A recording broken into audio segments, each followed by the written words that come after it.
Hello everyone, this is Ari Budagi. I'm here to showcase another project I had worked on. This time it's a 3D scene that I created using OpenGL. I like to use DirectX a lot because a lot of the functionality is pretty simple. But in OpenGL you're able to do pretty much the same things, but you can write a lot of it yourself from scratch. So it's also very powerful in that you can manipulate data a little bit better.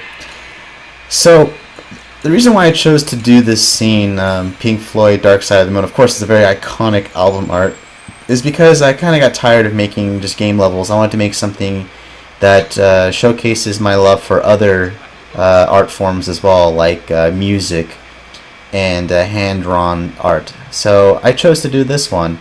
As you can see there, I have the album cover showcasing everything. It almost looks like a 2D scene, but the truth is, I was always wondering, what would it be like if you're able to fly through this scene? And I was able to do that. I created a 3D camera, which I was able to translate, and you can actually fly around this world and visit all these locales.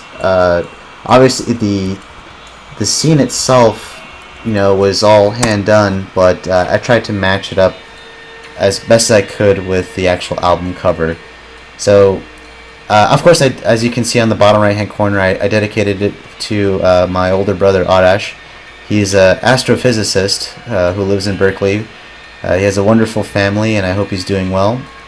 I dedicated this for him because I know how much he loves Pink Floyd as well as one of his favorite bands. The song I chose to showcase is, I think, one of his favorites. Is the Be Careful with That Hatchet, Eugene. And so I have that playing. It's the rendition of it is I believe a concert version. So anyway, as far as some of the techniques I used to employ some of these cool little graphical touches, I created point sprites for those doves. I also made an animated list of textures that it iterates through to give it that kind of cool animation. The lightning that you see there is really just two textures rotating and alphaing in and out over time to give it that little lightning effect. I think it's pretty cool. Again, the cool thing about graphics programming is you can make it, as long as it looks good, then it's pretty much right, no matter how you did it. Of course, there's a lot to it, but if you know what you're doing, you can make the scene look awesome. Now, the entire project I submitted to my teacher, Richard Wright, who is an amazing graphics programmer. He's a teacher at Full Sail University. He actually wrote the book on graphics programming for OpenGL, so he's a very talented individual, and I'm very gifted in having taken his class because he's a wonderful man.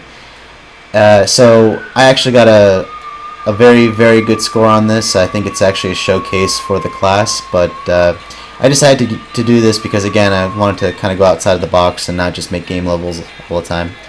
Anyway, so if you have any questions or you want to know how this works and you want to see maybe source code or something, maybe you have something in particular that you'd like to use for your graphics engine, again, this is very simple, but I think it's very effective. Just send a comment down below. Thank you very much for viewing this. I appreciate it. Have a good day.